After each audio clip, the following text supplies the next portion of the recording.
So as some of you guys probably know, have been watching the channel for a little bit now, I recently posted a video talking about a potential trade the Richmond Football Club could do in the 2025 AFL trade period. Again, you guys seem to absolutely love that video. It killed it on the views, and there were a ton of comments of you guys just getting involved and having a massive discussion amongst yourselves and with me. And to kind of summarize it up a little bit for those of you who haven't seen the video, again, I highly recommend you guys go and check it out if you haven't.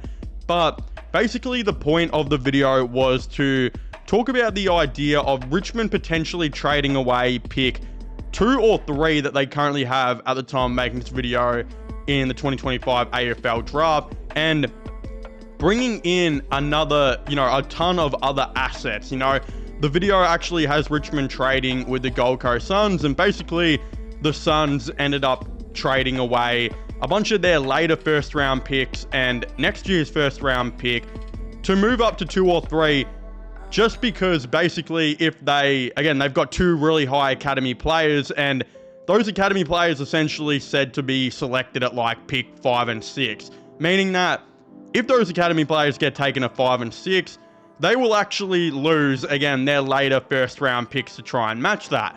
But if they traded for Richmond's like pick 3, they could take a player at pick 3 and then still be able to, again, with a bunch of other later picks, match 5 and 6. Again, that was kind of a speed run to summarize the video. I know it does sound a little bit complicated. That's why I highly recommend you watch the video. It summarizes it up a little bit better.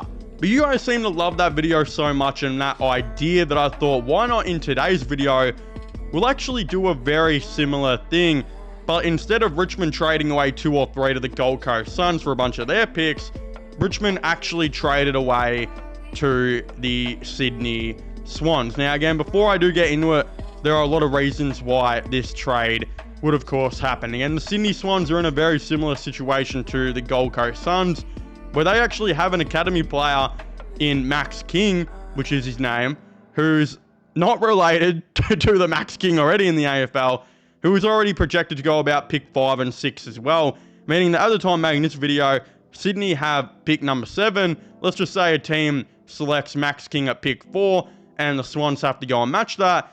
They would actually most likely lose pick 7 to, of course, try and match this deal, which the Sydney Swans do not want to do. So either they're going to pray that an AFL club doesn't, try and pick their player before their pick, which they know that teams probably aren't that nice, or they're going to try and look to trade up and move to a higher pick that another team will have. And I think Richmond could be the perfect team to do this. And the reason Richmond would do this is because they obviously have a father-son who's projected to go about pick 25, who they don't have assets really for to go and match him either. So a mock trade that I actually have here does have the Sydney Swans sending pick number 7, 25, 43, 61, and a future first round pick to the Tigers for pick 2 and a future 3rd. Again,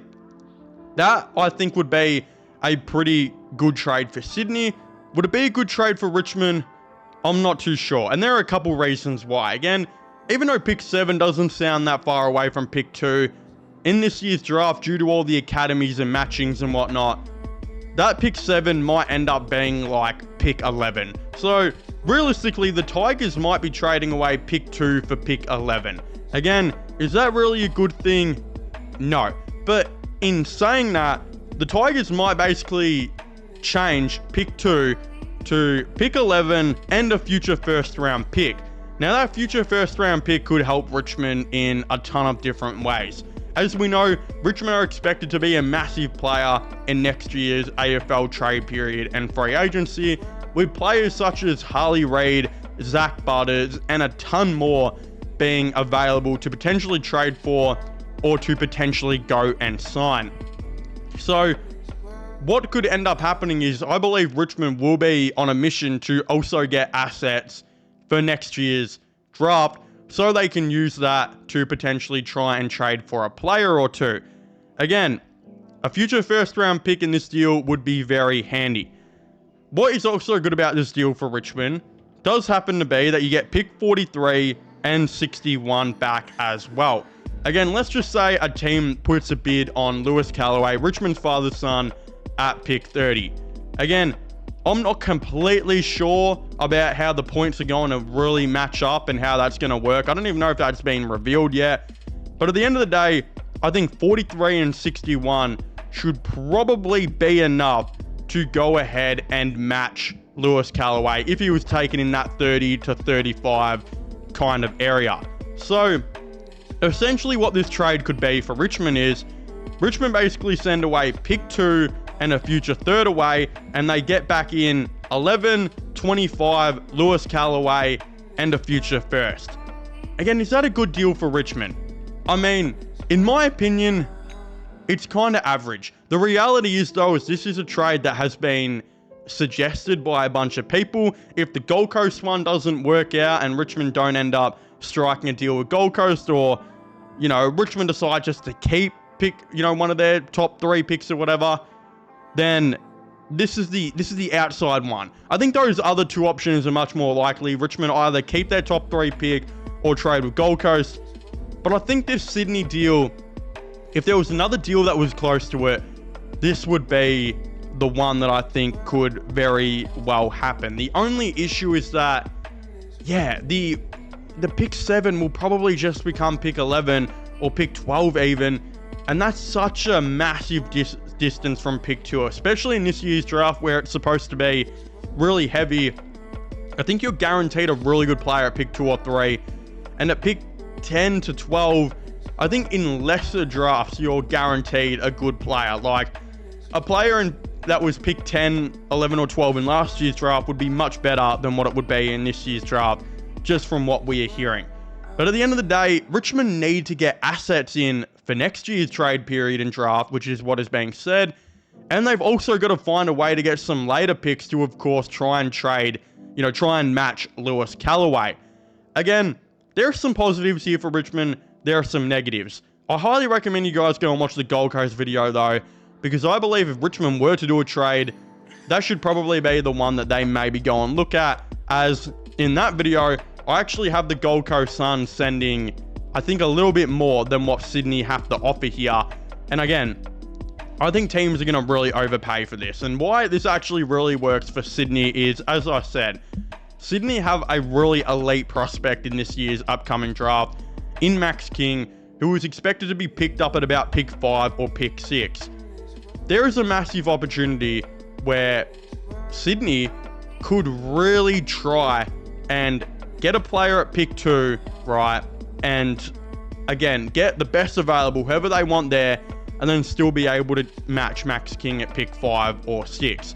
Now, a lot of you guys sitting at home might be thinking, how are Sydney going to be able to do this if they just traded all their picks away to Richmond? How are they going to be even able to match them?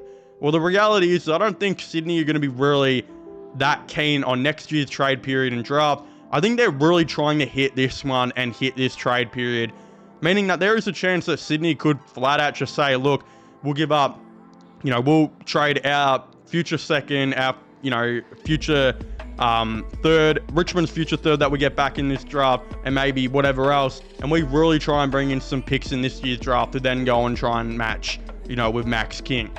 Again, there's a lot of ifs and buts about this trade. There's a lot that has to get done, and to me, this is a trade idea that I've seen obviously around the internet quite a bit that is just much more complicated than the Gold Coast one.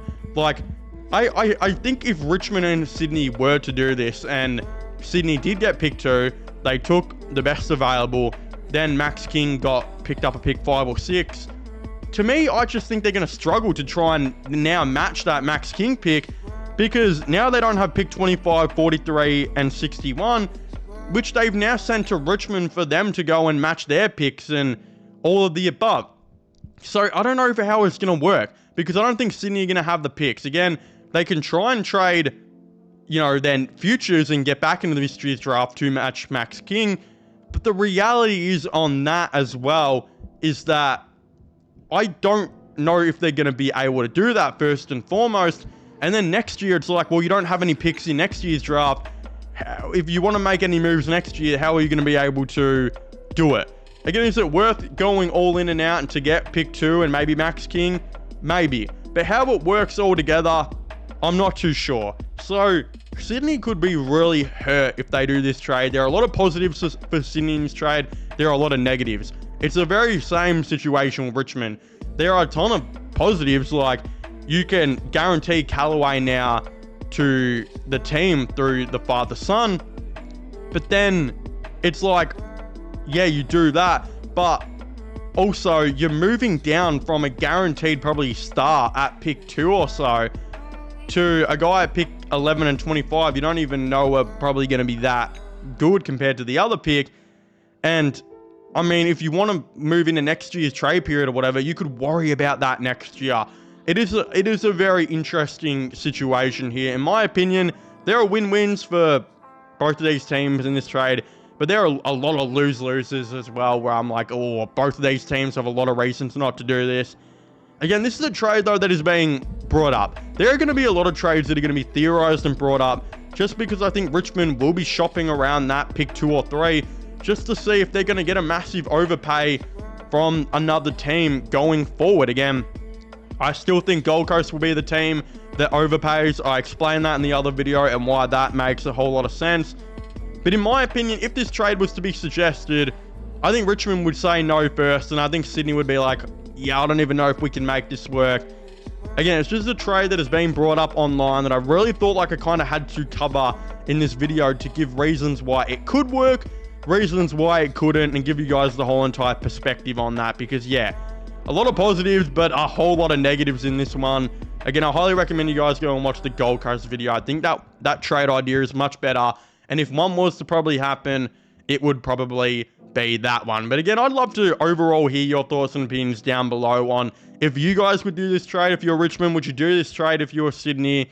Does it make sense or is it bad? I don't know. Again, it's being suggested online and it is a little bit of a talking point in the AFL right now. As I said, just because Richmond look like they could be shopping to pick to see if a team will overpay. Again, let me know your thoughts and opinions on this all down below. Subscribe to the channel for all latest sports content, AFL news, all of the above. Check out my gaming channel, which will also be getting linked in the description down below as well. Follow my Instagram as well, link down below. Yeah, please make sure to leave a like, subscribe, and comment, and I'll see you guys next time. Goodbye.